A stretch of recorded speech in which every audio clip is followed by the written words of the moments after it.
श्रीगुरुभ्यो नमः। सर्वेभ्यः सुप्रभातं।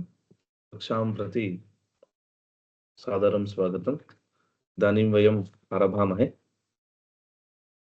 तत्कर्म यन्न बन्धाय साविद्याय विमुक्तये आयासाय परं कर्म विद्यान्यशिल्पनैपुणम् योगेन चित्तस्य पदेन वाचां मलं शरीरस्य च वैद्यकेन योपाकरोत्तं प्रवरं मुनीनां पतञ्जलिं प्राञ्जलिरानतोऽस्मि।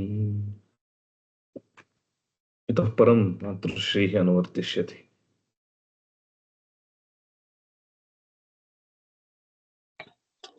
सर्वेभ्यः नमस्काराः। श्रीगुरुभ्यो नमः। प्रश्नाः सन्ति वा ह्यः यदस्माभिः पठितं तत्र अथवा पूर्वत्र?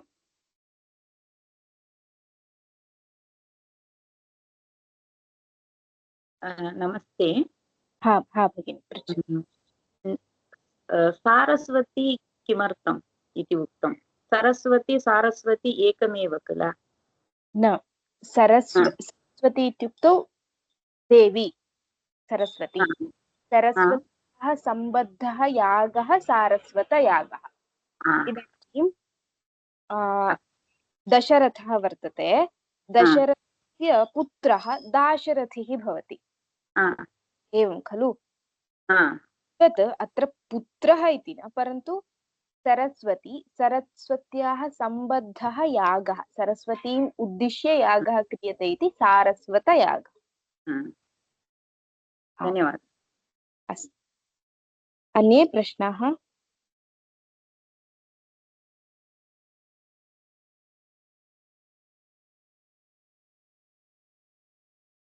सन्ति वा प्रश्नाः? अस्तु, प्रश्नाः न सन्ति इति मत्वा अग्रे गच्छामि। ह्यः अस्माभिः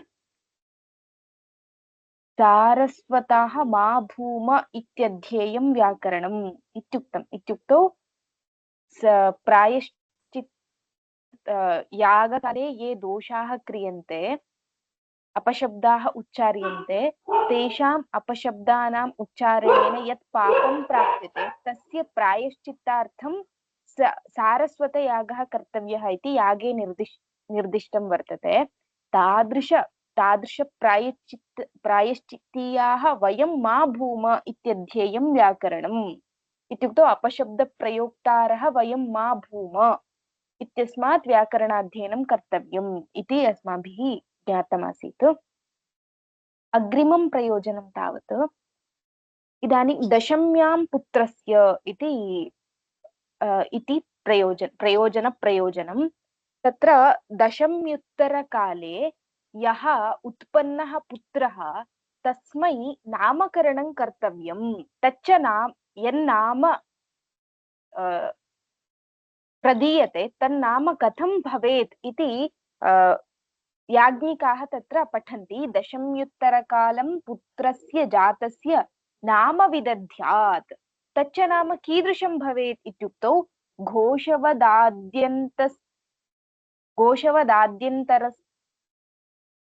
घोषवदाद्यन्तरः अन्तस्थ कुर्यान्न तद्धितम् इति नियमः वर्तते। इत्युक्तौ यन्नाम अस्माभिः प्रदीयते तस्मिन् नाम्नि आदौ घोषवर्णाः भवेयुः।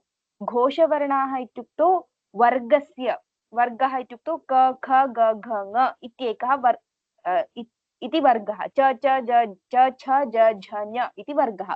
तत्र वर्गस्य तृतीय चतुर्थ पञ्चमवर्णाः नाम्नि भवेयुः।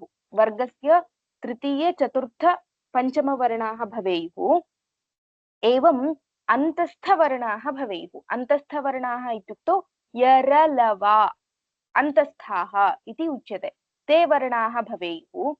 अपि च वृद्धसंज्ञकाः वर्णाः आदौ अन्ते च न भवेयुः। आदौ अन्ते च वर्गस्य तृतीयचतुर्थवर्णाः इत्युक्तौ घोषाः अथवा यरलवाः भवेयुः अन्तस्थाः। वृद्धसंज्ञकास्तु न भवेयुः इति नियमः वर्तते। अपि च तद्धितप्रत्ययान्तं नाम न भवेत्, कृत् प्रत्ययान्तं नाम भवितुमर्हति इति नियमः वर्तते। अपि च यः पिता नामकरणं करोति तस्य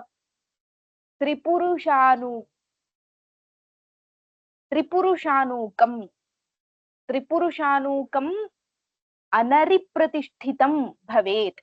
यन्नाम प्रदीयते तन्नाम त्रिपुरुषानूकम् अनरिप्रतिष्ठितं भवेत् इत्युच्यते। त्रिपुरुषानूकं नाम पिता यः वर्तते तस्य पितुः पितामहः, पितुः प्रपितामहः इति किं परम्परात्रयं यद्वर्तते तेषां नाम अनुवादकं नाम भवेत्। पुत्राय यन्नाम दीयते तन्नाम तेषां नाम द्योतकं भवेत्। अपि च यः शत्रुः वर्तते शत्रोः नाम न भवेत्। यः अस्माकं शत्रुः तादृशशत्रोर्नाम न भवेत्। अपि च परम्परात्रयं पितुः पिता प्रपिता पिता पितामहः प्रपितामहः तेषां नाम अनुवादकं नाम पुत्राय कुर्यात् पिता। एवं ईदृशं नामकरणं कर्तुं कः जानाति इत्युक्तौ यः वैयाकरणः सः एव ज्ञातुं शक्नोति। नान्ये इत्यस्मात् व्याकरणाध्ययनं कर्तव्यम् इत्युच्यते। अवगतम्? हरि ओम्। आं महोदय। तदेव महोदय हाँ। अवृद्धं कः शब्दः अवृद्धम् इत्युक्तौ वृद्धसंज्ञा न भवेत् इत्यर्थः। वृद्ध इति संज्ञा वर्तते।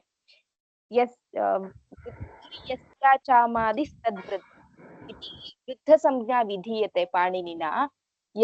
अधिवृद्धि यत् वयं कुर्मः तत् यत्र आदिवृद्धिं कुर्मः तद् वृद्धसंज्ञकं भवति, तत् सत्यं। यस्य पदस्य आदिः वर्णः वृद्धिसंज्ञकः भवति तस्य वृद्धम् इति संज्ञा। तादृशवृद्धसंज्ञयुक्ताः वर्णाः न भवेयुः इत्यर्थः। स्पष्टं वा?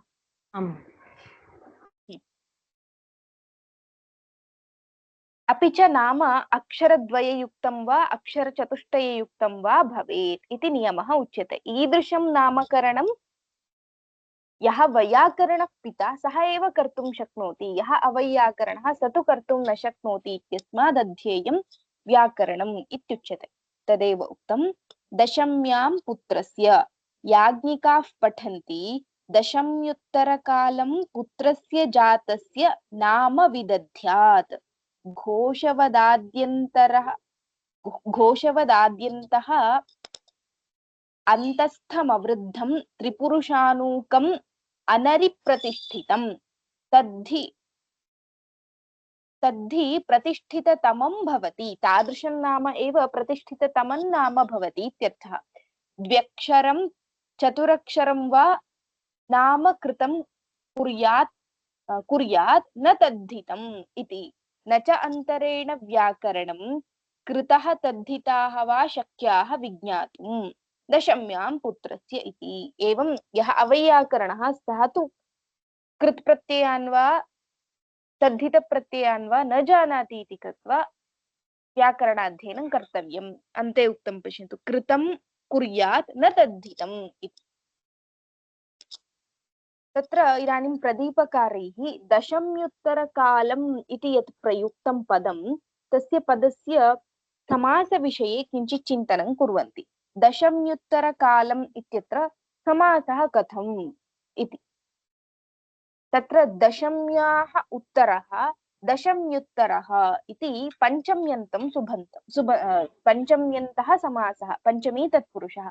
कथं पञ्चमी तत्पुरुषसमासः भवितुमर्हति, केन सूत्रेण इति चेत् पञ्चमी विभक्ते इति सूत्रं वर्तते। पञ्चमी विभक्ते इति सूत्रस्य पञ्चमी इति योगविभागकरणात् पञ्चम्यन्तं सुबन्तं सुबन्तेन सह समस्यते इत्यर्थः प्राप्यते। अतः प्रकृते दशम्याः इति पञ्चम्यन्तं सुबन्तम् उत्तरः इति सुबन्तेन सह समस्यते। स च तत्पुरुषः। दशम्याः उत्तरः दशम्युत्तरः इति। एवं दशम्याः उत्तरः कालः यस्य, काल इति शब्देन साकं तदनन्तरं पुनः बहुव्रीहिः समासः। तदा कथं समासः इति चेत् दशम्युत्तरः कालः यस्य सः दशम्युत्तरकालः। दशम्युत्तरकालः इति कस्य विशेषणम् इत्युक्तौ नामकरणक्रियायाः विशेषणं। दशम्युत्तरकाले नामकरणं कर्तव्यं, नामकरणक्रिया कर्तव्या इत्यर्थः। इत्युक्तौ पुत्रः यदा जननं प्राप्नोति, पुत्रस्य जननोत्तरं 10 दिनानन्तरं एकादशे दिने नामकरणं कर्तव्यम् इत्यर्थः। कुतः एकादशे दिने एव कर्तव्यम् इत्युक्तौ 10 दिनपर्यन्तम् अशौचं भवति इति अशौचप्रकरणे उक्तं वर्तते। तस्मात् 10 दिनानि नामकरणक्रियां कर्तुं 10सु दिनेषु नामकरणक्रिया न कर्तव्या, तदुत्तरं कर्तुं शक्यते इत्यर्थः। तत्र केचित् एवमपि पठन्ति। कथम् इत्युक्तौ दशम्यां पुत्रस्य इति। तत्र दशम्यां पुत्रस्य इत्यत्र दशम्याम् इति सप्तमी वर्तते। सप्तम्याः कः अर्थः इत्युक्तौ समीपार्थः। दशम्याः समीपे यद्दिनं तस्मिन् दिने नामकरणं कर्तव्यम् इत्यर्थः। तर्हि दशम्याः समीपे एकादश अपि वर्तते, 9 अपि वर्तते। तर्हि एकादशे दिनेपि कर्तुं शक्यते, नवमे दिनेपि कर्तुं शक्यते खलु। तदा नवम्यां शौचं भवति, तत् कथं सप्तमी स्वीकर्तुं शक्यते अत्र इति चेत् अशौचप्रकरणे तावत् 10 दिनानन्तरमेव कर्तव्यम् इत्युक्तौ 10 दिनपर्यन्तम् अशौचं भवति इत्युक्तत्वात् सामीपिकसप्तम्याः अत्र एकादशं दिनं यद्वर्तते तत्रैव कर्तव्यं। समीपशब्देन सह एव स्वीकर्तव्यः इति ज्ञायते इत्यस्मात् न दोषः इति। अवगतं वा? हरि ओम्। आम्। प्रदीपं पठामि। प्रदीपः दशम्युत्तरकालमिति, दशम्याः उत्तरः इति पञ्चमी इति योगविभागात् समासः। ततः कालशब्देन बहुव्रीहिः समासः। केन इत्युक्तौ अनेकमन्यपदार्थे इत्यनेन बहुव्रीहिः समासः। दशम्युत्तरः कालः यस्य सः दशम्युत्तरकालः इति। क्रियाविशेषणञ्च एतत्। दशम्युत्तरकालः इति कालम् इति क्रियायाः विशेषणम्। 10 दिनानि अशौचं भवति इति दशम्युत्तरकालमित्युक्तम्। येऽपि गृह्यकाराः पठन्ति दशम्यां पुत्रस्य इति। तैः दशम्यामिति सामीपिकम् अधिकरणं व्याख्येयम् घोषवदिति। घोषवन्तः ये वर्णाः शिक्षायां प्रदर्शिताः तदादि अन्तस्थमिति। मध्ये यरलवा यस्य तदित्यर्थः। त्रिपुरुषानूकमिति। नामकरणे यः अधिकारी पिता तस्य ये 3 पुत्राः तान् अनुकायति अभिधत्ते इति त्रिपुरुषानूकम्। अन्येषामपि त्रिपुरुषानूकम् इत्यत्र दीर्घः कथम् इत्युक्तौ अन्येषामपि दृश्यते इत्यनेन सूत्रेण दीर्घः इत्यर्थः। अवगतं? पङ्क्त्यर्थः स्पष्टः खलु?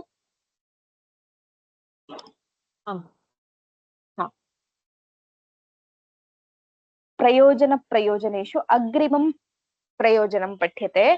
सुदेवः असि वरुण इति। तत्र सुदेवः इत्युक्तौ सुष्टु देवः सुदेवः इति।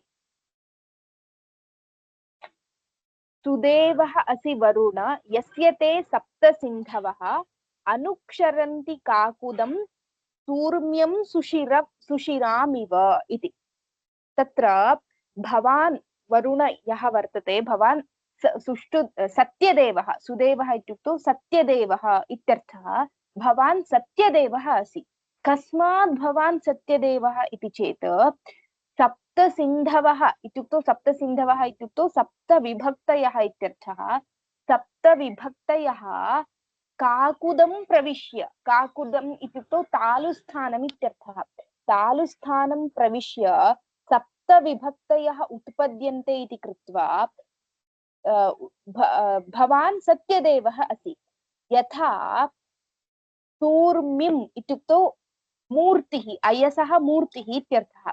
अयसः मूर्तिम् अग्निः प्रविश्य तत्र विद्यमानान् अनपेक्षितान् अंशान् यथा दहति, दहनं कृत्वा समीचीनं मूर्तिं यथा रचयति, तद्वत् भवतः काकुदं प्रविश्य, काकुदात् सप्तविभक्तयः उत्पद्यन्ते इत्युक्तौ सुष्टु शब्दाः उत्पद्यन्ते इति कृत्वा भवान् सत्यदेवः असि। तादृशाः सत्यदेवाः तादृश सत्यदेवाः वयं भवेम इत्यध्येयं व्याकरणम् इत्युच्यते।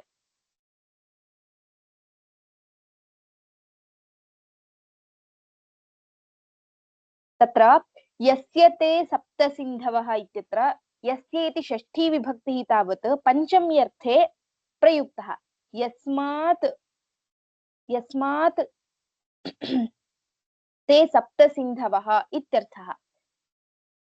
हे वरुण भवान् सत्यदेवः असि। कस्मात् सत्यदेवः असि इत्युक्तौ सप्तसिन्धवः, सप्तविभक्तयः तालुस्थानं प्रविश्य अनुक्षरन्ति इत्युक्तौ प्रकाशन्ते इत्यर्थः। अत्र काकुः इत्यस्य जिह्वा इत्यर्थः। सा अस्मिन् वर्तते इति। जिह्वा कुत्र वर्तते इत्युक्तौ तालुस्थाने वर्तते। तस्मात् तालुस्थानं प्रविश्य सप्त विभक्तयः उत्पद्यन्ते, प्रकाशन्ते इत्यस्मात् भवान् सत्यदेवः असि। तद्वत् वयं सत्यदेवाः भवेम इत्यध्येयं व्याकरणम् इत्युच्यते।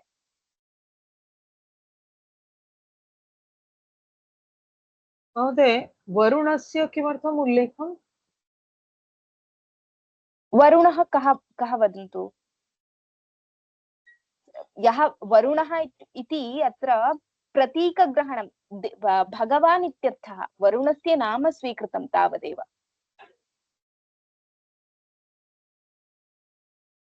न अवगतं, पुनः एकवारं वदति किम्? वरुणस्यैव ग्रहणं कुतः इत्युक्तौ वरुणः इति प्रतीकः। वरुणम् उद्दिश्य अत्र नोच्यमानं। सर्वेपि देवाः स्वीक्रियमाणाः। अस्तु। सर्वेषामपि ग्रहणं भगवान् इत्यर्थः। तत्र सप्तसिन्धवः इत्युक्तौ वरुणः इत्युक्तौ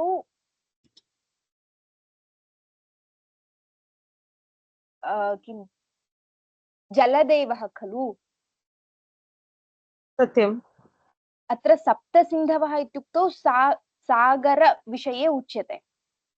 सप्तसिन्धवः अत्र अस्माभिः सप्तविभक्तयः इति स्वीकर्तव्याः खलु। सत्यम्। वरुणस्य वर्णना क्रियमाणा वर्तते। वरुणस्य वर्णनां वयं शब्दत्वेन परिवर्तनं कुर्वन्तः स्मः। अत्र भाष्यकारः कुर्वन् अस्ति। सप्तसिन्धवः वर्तन्ते इति कृत्वा वरुणः सत्यदेवः। तद्वत् वरुण इत्यनेन अत्र शब्दब्रह्म स्वीक्रियमाणं। शब्दब्रह्म सत्यदेवः। कुतः इत्युक्तौ सप्तविभक्तयः काकुदं प्रविश्य निस्सरन्ति इत्यस्मात् इति उपमा।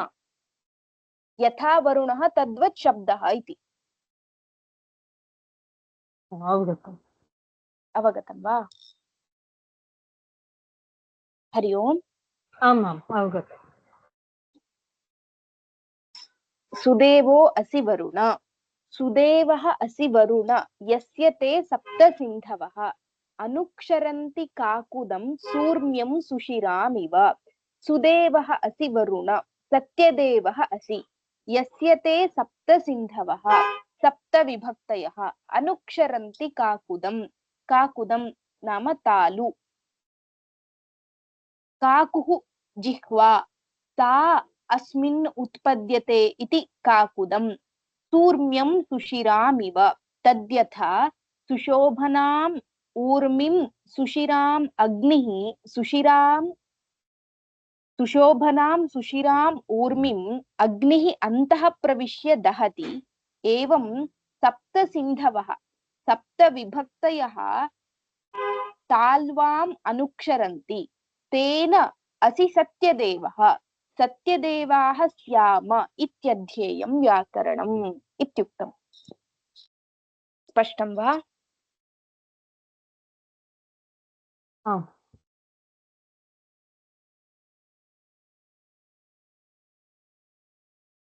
सुदेवः अत्रैव प्रदीपकारैरुक्तं भगिनी, पश्यतु। सुदेवो असीति, वरुणस्य इयं स्तुतिः। अत्र मन्त्रे वरुणस्य स्तुतिः कृता वर्तते। वरुणस्य स्तुतिं शब्दस्तुतिमिव शब्दस्तुतिवत् कृतम् अत्र भाष्ये।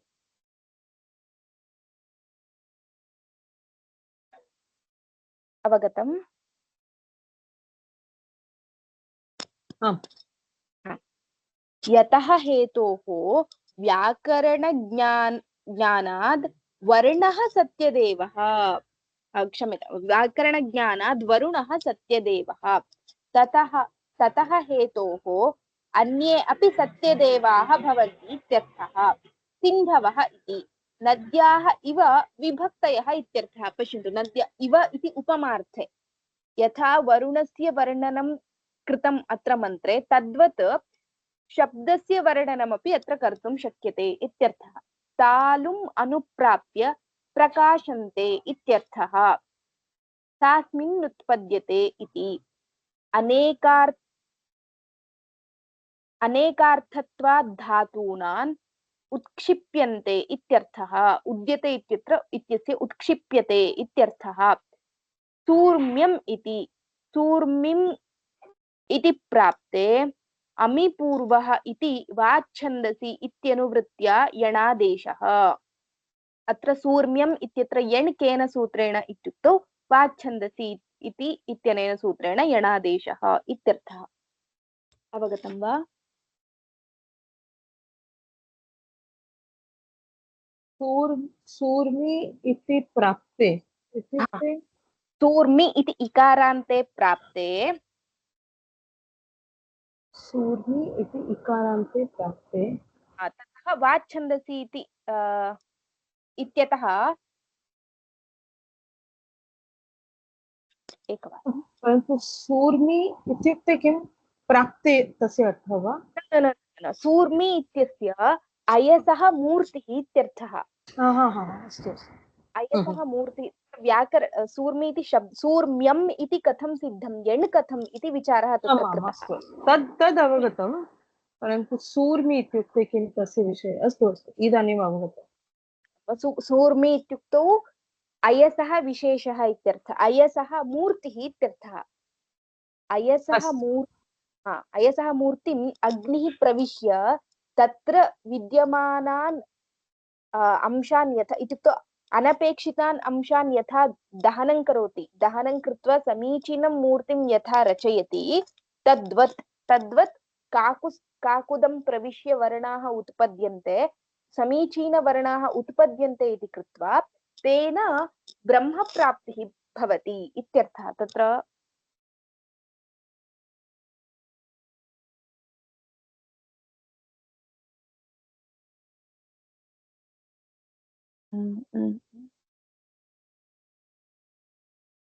सुशोभनः अत्र उद्योते वर्तते। पश्यन्तु, सूर्मिम् इत्युक्तौ सुशोभनामयः प्रतिमाम् इत्यर्थः।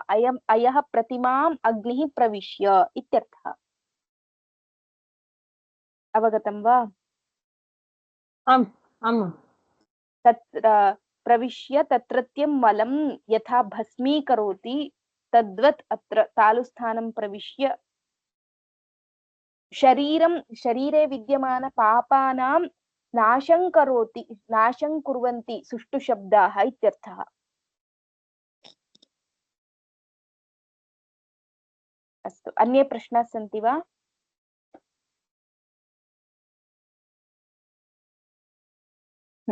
अग्रे आक्षेपं कुर्वन्ति यः इदानीं व्याकरणाध्ययनस्य प्रयोजनानि कानि इति यः पृष्टवान् सः इव पुनः आक्षिपति। तत्र कानि पुनरस्य प्रयोजनानि इति पूर्वं येन प्रश्नः कृतः आसीत् सः इव पुनरपि प्रश्नं करोति। व्याकरणाध्ययनस्य प्रयोजनं भवद्भिः एतावता उक्तम्। एतावत्पर्यन्तमपि न कुत्रापि वेदाध्ययनस्य इदं प्रयोजनमिति कुत्रापि न उल्लिखितं। तस्मात् व्याकरणाध्ययनस्य प्रयोजनं एतावत्पर्यन्तं यदुक्तं तत् केवलं व्याकरणं ये पठन्ति तेभ्यः प्रयोजनं वा अथवा वेदाध्ययनं ये कुर्वन्ति तेभ्यः अपि इदं प्रयोजनं वा इति शङ्कां मनसि निधाय प्रश्नं पृच्छति। अधुना किं पुनरिदं व्याकरणमेव अधिजिगांसमानेभ्यः प्रयोजनमन्वाख्यायते न पुनरन्यदपि किञ्चित् इति अन्यदपि वर्तते वा इदं केवलं वा इति आक्षेपं करोति। प्रश्नस्य आशयः कः इत्युक्तौ वेदाध्ययनं ये कुर्वन्ति तेभ्यः अपि इमानि प्रयोजनानि वा उत केवलं व्याकरणं ये पठन्ति तेभ्यः प्रयोजनं वा इति आक्षेपं करोति। इदं श्वः पठामः। इतः प्रश्नाः सन्ति वा? पूर्वत्र यत् पठितं तत्र अथवा अद्य यत् पठितं तद्विषये प्रश्नाः सन्ति चेत् भवितुमर्हन्ति।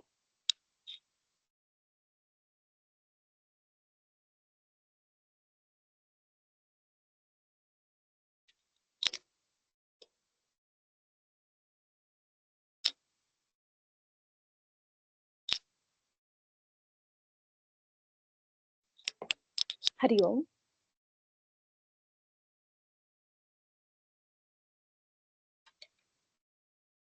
न सन्ति मातृश्री, प्रायः सर्वैः अवगतमिति भावयामः। अधुना अत्र कक्षां समापयामः। योगेन चित्तस्य पदेन वाचां मलं शरीरस्य च वैद्यकेन योपाकरोत्तं प्रवरं मुनीनां पतञ्जलिं प्राञ्जलिरानतोऽस्मि। तत्कर्म यन्न बन्धाय साविद्याया विमुक्तये आयासाया परं कर्म विद्यान्याशिल्पनैपुणम्। सर्वेभ्यः धन्यवादाः। राम राम च। धन्यवादाः। धन्यवादाः।